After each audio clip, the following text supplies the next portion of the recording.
Kyanaku nnyo nti n'akalulu Makerere kazemu kyekubiira. Akandibadde Newto ak'abaana b'essomero abali ku bewandirese ne beerondera akalulu kaabwe nawo kazemu kyekubiira. Omuwala yazze ne tumuwetegereza ne tumu-approachinga n'atubambi n'atusasula ne ssente ze tugende tumukolere ku kampeyini ye Kadondi.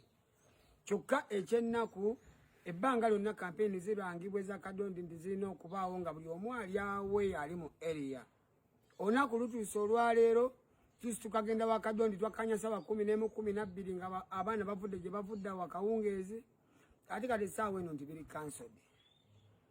Kati n'akalulu Makerere kali feya ak'abaana b'essomero.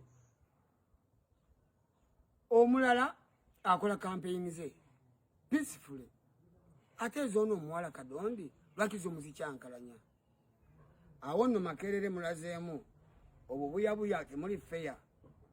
Naye abaana b'e Makerere nsaba mubeere bagezi. Abaana b'e Makerere nsaba mubeere communicative.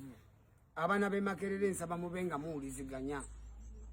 Njagala mulaga abantu bano nti wasobola okubaayo move underground mwe ne mu communicating ne mulonda Kadondi okakasa bali nti Katonda teyerabira bantu be. Kadondi yasobola bino ebintu ebyaffe agenda okuvaayo ayogere institute ebeke bimu ebigonjooka bitambule. So kiri very sad nti ne kampeyini ya Kadondi gyabadde ayisigazzaawo ng'ataka okulonda kusembedde. Naye ekoze ki? Erinnyeddwamu eddere. Naye mbajjukiza bagenda kulonda ennaku z'omwezi nga 9. Bagenda kulonda ennaku z'omwezi nga 9 Makerere. So abaana b'e Makerere nga 9 olunaku njala tulufule lwa Kadondi mwenna mugende mu mulonde mumuwagire mumukiyalinge up. Nabasabye musharinge ekifaananyi kya Kadondi tumekinge Kadondi famous. Imwate bigenda maaso e Makerere University ndooza nabadde nabagambyeko nti ebiriyo tebisanyusa era tebiwoomya matama kubanga nti Kadondi balina engeri gye bamunyigirizaamu nga bafevalinga Anita Mukunde former Miss Uganda. Era ndowooza nabadde nawaddeko akatambi nga omukulu Masaba nga naye acomplaininga ku bintu by'ebimbo. So ne King Sir avuddeyo n'alaga obutali bumativu n'agamba nti nedda ebintu si bwe bityo bwe bisaanidde okubeera ate nga bitambula. Nga byonna bigenda mu maaso era nga tutunuulira embeera nga bw'eri. Bannange ate no Lulirite awanda muliro babadde batugambyeko dda nti yakwatiddwa naye yagambye nti ku poliisi agenzeyooko oba mbu kunona ssimu ye n'akomawo naye talina bigambo biwoomu. Lulirite, you're going to pay for this. I'm a mother, I can understand. So, ndabe kano ka video. Bliss Petos, you said I'm going to spend the rest of my life in prison because what exactly? Huh? Hakuwagana sikwe kujira. Why were you poking your nose where it don't belong? Mbu ekome mbu simanya a hospital je twasuwinga racholo ati yavayo because it was at fault. I heard your story. Who wouldn't sue a hospital like that? So in my head I'm like, so your husband avayo naku supporting okujomanyira abantu ne business z'abantu abatakuliiko abatalina kye baali bakoze because you have a side you support and you have a billionaire of a man. Bawa jiddemuwa. Togenda kujana eno manyira abantu ku media and because you have a billionaire simanya husband and simanya my husband is rich and people bow down. You're going to spend your entire life in prison for what case exactly? Kumusangoji, you guys be dear, you play. I want to watch you arrest me for what exactly? Huh? Because munna yenna kutadde wojja ng'omanyira abantu abalala oba manyira because oyina woyimiridde my husband will arrest you. Mbunze nsambya nkuyimiriddemu because you have what? Your husband behind you. Chovala bangamba obwongo muyina butono. Muyina butono. 2 minutes. Bakukwasizza simu oyogera bintu bya kisiru. Ani yakutumya ovuma abantu bobadde ovuma? Ani yakutumya owerekeze ensambi omusuubize nga bw'ogenda okumuwa? And you expect no one to do what? Simanya my husband is a billionaire, my husband is rich. Yenna nnyini Uganda oba yasembayo ye top 10? Yenna nnyini Uganda oba yasembayo ye top 10? They are going to arrest you. For what exactly? For telling you how you should handle business. Eh? Umuntu oli mu business oli yali client wo ovudde oyogedde ebisongovu because you have a. Cut with some slack. Let me know if you want where I live. Oba buuza ku bansi bako previously bakubuulire wembeera. Si changing a location ate nze sidduka. Mind you, I do not. And do not expect me to take off. I hear rich husband. Tete tuvaayo kwelaga. My husband is a billionaire. Are you? Eh? Are you? Olaba nga nsambya ne mirembe bali mu kwawukana. Nga batugamba mirembe ye mugagga mirembe yabadde ne ssente. Osobola okera ku majanga gwe nsambya bro. Nga mu my husband is rich toyinaako wa data so. Okategedde akantu ako. So I don't give an F about what you finna do. But all I'm gonna tell you, I don't even need lawyers. Gana mateka ge Uganda gakolanga wigagala. Ne if need be, nabo bajja kujja. Lawyers for what? Your husband, my husband now kati omwentankuulidde. Naye nja kumwewuunya. Owaayo omukazi wajja n'ayogera ebisongovu ku bantu n'obunyiivu bungi nga tewali amubuuza tewali abimuyingizaamu. Najja n'awa opinion n'amanyira because billionaire husband. Biraita abeesobolera. Era si omuntu gw'ogenda kunyigira mu mutooke. Yabiganye abaawo munnange okuba nga akwanukula era ndowooza omuwulira yanukudde ate nga nno mukambwe. Byonna nga bigenda mu maaso eno yo omukulu pulezidenti wa United States of America twogera ku Donald Trump naye eno munnange awanda muliro era olutala lulangiridde. Bannange olunaku lwaleero omukulu Donald Trump agambye agenda kusiimuula ensi ya Iran ne nuclear bomb emu bweti. Ffenna tulindiridde ye agambye ensi agenda gikuba ekizungirizi kimu yonna eggweewo olunaku lwaleero. Ziri ssaawa mmeka? Akyogedde n'olwekyo munnange ababadde ku sayidi ya Iran mwetegeke. Bannange Trump mulala. Ale noyo no Trump yali taata wa mwana wange just bintu kukyuka okitegeera naye agambye agenda kukuba bomu nuclear bomb ensi ya Iran yonna eggweewo olunaku lwaleero tuli ku countdown okitegeera. Tukyali mu ebyo ate munnange ne tufuna amawulire nti ate ebyokuharvestinga ensigo bino kidini twala tugende nabyo ate byeyongedde era ng'ono agamba nti ayina bwino na buli kimu yakifunye tuwulirize mu ddwaliro limu waneno mu ggwanga Uganda.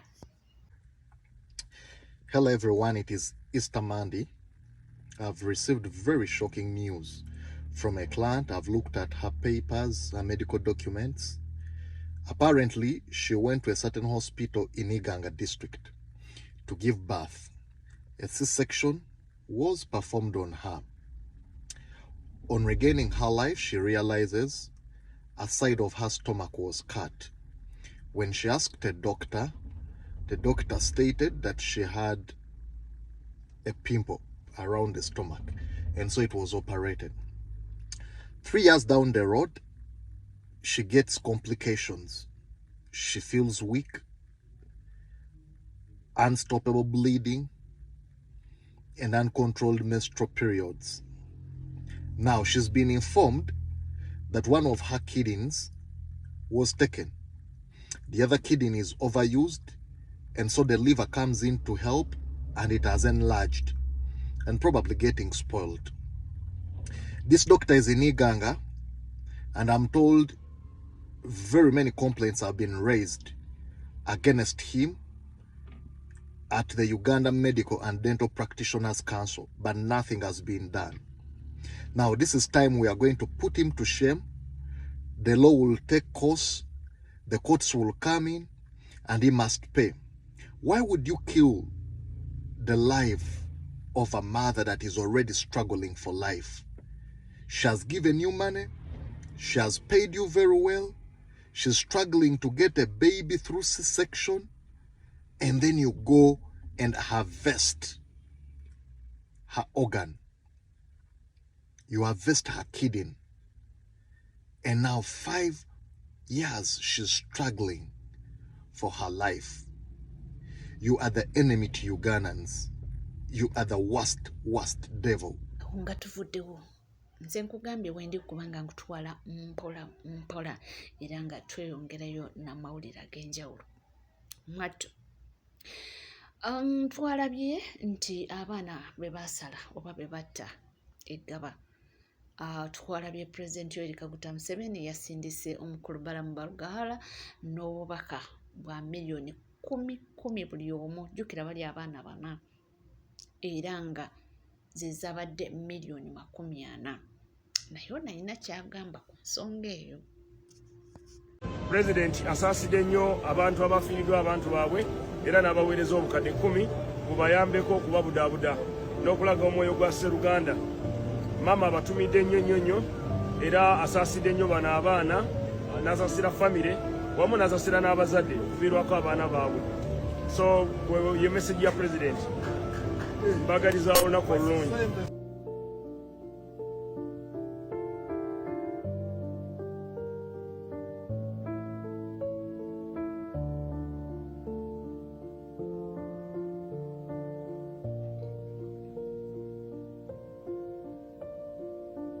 Nemwe mbabulire baganda bange Mukama akuuma bukuumi, Mukama tukuuma bukuumi. Uganda yenalaba video yange eno gwe manya nti olunaku lwazaalibwa tobangako safe mweyensi, tobangako safe. Bano abasajja batufuze bubi nnyo nti okimanyi bamanyi buli muwendo gwa buli muntu ogumugyamu singa abaafudde. Nziramu gavumenti ya Museveni emanyi omuwendo gwa buli munnayuganda ogumugyamu singa abazaaye. Oyo Bala Musiro tuzo okubeera nga anona amabaluwa oba amabaasa gamu nga Museveni amuwadde amabaasa. Yatandika dda kuba mpoze radio. Actually ye musajja gwe manya aliyeewo omulimu. Buli omuntu afa adduka wa Museveni. Museveni ng'amuwa ebbaasa. Bobo bano abasajja bwe bafuze bubi eggwanga. Nga bali planning yo dimayula wena bali kutuli wena bali jemba li nyunyute. Kati plani ze bakuba buli mutwe gwa Munnayuganda oguli awo bamanyi ssente mmeka oguzigyamu singa oli abafudde. Bano abasajja bakukakkanya ne bw'ofiirwa omwana ng'ate ensi eyo balina ogiteekamu obukuumi. Ne bw'ofiirwa omwana mu ngeri y'obutemu obukambwe, n'ofiirwa omwana bujji. Dotula ku institution yetaaga gavumenti erina okubeera megana sure nti no yeteekayo obukuumi obw'enjawulo.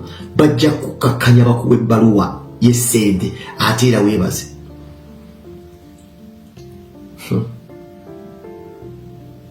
Nziramu buli Munnayuganda bw'oli olunaku watandika okubeera nga tuli safe wazaalibwa. Fazilongazi bano abasajja bakyali mu ntebe bagenda kukozesa ssente, bagenda kukozesa ejjoogo. Omunnayuganda bamukakkanye ne mu ssaawa ey'ennaku abazaali bakuwa ebbaasa bakulage nti nno kwata ebbaasa weerabira afudde. Naye nga singa ate amateeka gaaliwo agafuga amasomero naye aga private bakola regulations ennungi oba okugeza nti buli ssomero birina surveillance cameras 5 ebyokwerinda babinywezi singa abaana b'abazadde abo tebaafudde. Ne gavumenti yo kyerimu okukola ekisasula ofiiriddwa. Gavumenti ekigiremu okukola ojja kiganyibwamu ng'olina ky'ofiiriddwa. Abo abaana abaafudde bali basobola okubeera anybody mu nsi. Ne kati yo gavumenti ekulaga nti miliyoni 10 waakiriko weerabire obutaka supu ly'enkoko. Olina dda ne mu kamera ng'aleese obubaasa tumutye nga n'abuweereza yekennyini atya n'okutuukayo kuba ensi yonna bagakubye dda ettemu lyabadde buki. Uganda yabona omusajja eyazze ng'alinga wasomanya Al-Shabaab natta abaana abato mu ssomero. Twagiwulira mu Amerika eyebandika ku bukulembeze yatya nayo kuba ategedde eggwanga ensi yonna yalitegedde nti waliwo omusajja Al-Shabaab yassa abaana abato abatalina musango naye neggege lyawadde ye baasa alina eggege erimubuulira nti waliwo afudde kati ndio olwokuba lipromoting omusajja oyo yalowooza bw'ayogera mu kamera byayogera byansa mukama katonda abasajja mmwe munafamula munafa abasajja mwe temuyina nsonyi ya rabbi ya Mungu nze nina ekifaananyi kye nalaba eky'omuzadde omu kwaba abaana yayafa babukedde yakikuba kawubo yali ava amaziga mu maaso ne ŋŋamba omwana ono okumuweerera ku mulembe gw'abasajja bano si kyangu fiizi bikitwala tugende n'abasomesa tebafuna misaala naye omusajja oyo kifaananyi kiraba salaba musajja akola mu ofiisi nalaba omuvubuka abadde awo obuvunaanyizibwa ng'ekyebbeeyi kye kimuggiddwako mu Uganda gye tutambuliramu ng'abasajja tebaagala kuweerera abaana olw'ensonga nti tebalina busobozi oba tebaagala bwagazi naye natunulira omuvubuka oyo omu ku bazadde abaafiirwako omwana ng'ayungula ezziga bannange teri muntu ayandibadde agala kufuna ssimu ne bakubira essimu ku mulimu gyange omwana bamuze bamusanjaze mu ssomero tulina okujjukiza amasomero gano nti nze bwe nkuwa omwana wange mbeera nkwesize actually headmaster ina naba akatambi kano oba omusomesa ina naba akatambi kange kano omuzadde ina bwakuwa abaana be oba omwana we gw'obeera omuzadde namba 2 kitegeeza olina bayita okubanga gw'ogenda omanya emmere gyagenda okuyoba akawunga aba alidde butwa batalidde butwa olina obuvunaanyizibwa okubeera ng'omusomesa okumanya agenda sula atya wonna waasula alwadde watalwadde gw'obeera omuzadde namba 2 si kyangu okwejjako omwana oli n'akwesiga n'agamba nsomeseza omwana naye ate bannange kyannaku ku nsi kuno nti omuzadde ayinza okuba gy'ali ng'alina gy'akola emirimu gye ne bamukubira essimu nti omwana bamutidde ku ssomero so omusi babiri ekintu ekiyinza okubeera ku bazadde ab'ekitalivaako nga n'emiliyoni 10 kijja zigula bagenda kufa obulamu beebuuza bwaki bange essomero teryali mu baana bana bokka n'abo abazadde ekintegenda kubava ku maaso bagenda sigala beebuuza ekibuuzo kimu lwaki wange ate kyemutaninategeera gwe minisita w'abaana gwe bala simanyi minisita w'abaana oba gwe minisita w'abaana simanyi kyotaninategeera nti mwe mulaba batta abaana bana ne batta ssomero ddamba ebikango bye bigenda osigala ne kuba kaawonawo kuba abo baali baana bato waba bokka abaalabako obulabi abo nabo nno mwabatta trauma tegenda kubavaako waliwo ebikanga bawana tebalina kulaba naye ng'ebyo byonna tuddayo mu bintu by'obufuzi si byakuleeta buleesi mabaasa kuba ate n'amabaasa mugaleeta ku bikanga babibeera nga byo-explodies nga by'amaanyi mabaasa mugaleeta ku bantu b'amannya olwo ate atalina linnya kuba n'abammwe mubatta mwatta ituli emundu eyatta ituli yali yammwe ya gavumenti si ya gavumenti bala emundu eyatta ituli yali ya gavumenti nemugenda tatajja mutambuliki bamuwa $9,000,000 and he lost a very intelligent young boy isibali musajja mugezi nnyo twaluzinga nnyo mu nsi ne mwamwettira naye nga wentaanise vidiyo eno nga ngamba abannayuganda nti n'abasajja abo n'oba obakolera bamanyi price yo bamanyi omulamu omutemu gw'essente ogw'okugyamu buli kyokola n'abaabwe bamanyi era bategeera nti isima yali asana $8,000,000 bazibu bano bajozi bo n'oba obakolera bategeera nti isima mutabulike mweyamabugo ga $8,000,000 muze rediyo eyabayimbira nako ko mutubonge naawe mweyamabugo ga $10,000,000 kakati ate ababavuma mubaweeyo obubumbi 5 bakulaakulanye zi YouTube bano abasajja balina engeri gye bakolamu ebintu byabwe mukama katonda nga bikwewuunyisa kati ate nalabudde minisita ng'agamba nti essomero baliggalewo ekikagaba gye kyabadde naye ate bujingu for the first time naye najja neyeefuula nti nno addamu minisita yamuzeemu nno byakitegeevu ku luno kuba ye ekyabujingu kyabadde nti omuntu okuggala essomero ddamba kuba abaana babasaliddeyo babakinjazi ate school fees ono wakaweregi abazadde abalala badde basasudde mubakoze mutya mu gavumenti yammwe balamu okusomesa omwana si kwangu abo mubakoze mutya kuba essomero kale muligadde kikanga bakyaliyo naate abazadde abadde basasula fees bo bagenda kukola batya balamu ne minisita gala essomero ewe waafiirayo omwana teri yamukwatako kyekiri kye natandise Uganda buli muntu alina price olukya yisengalo maaso gambe mukama we balina noddukeesa abasajja bagambye banonyota eggwanga lino gye bongedde okutufuga obubi bo balina ebatuula ne bamanyi kale gwe weebuuze abaana abana minzaani ekiro gye bakosezza okupima kati buli omu asana miliyoni 10 naye bo bakisobola okukikola nawe oba obakolera bagenda kubakyone zo zibaweza amabugeza abasajja abo muzira omuzambiriga bamukubya musasi bo noba obakolera zo sente zaabwe zibaweza amabugu nti bama amafiina bamukubya musasi ku makyasi penya dagenda ku rediyo bo sente baba nazo musimanyi kaweesi afaane kaweesa bamukubye bo sente z'amabugu baba nazo naye wano weebuuliza amabasa ago bagenda gagabira buli muntu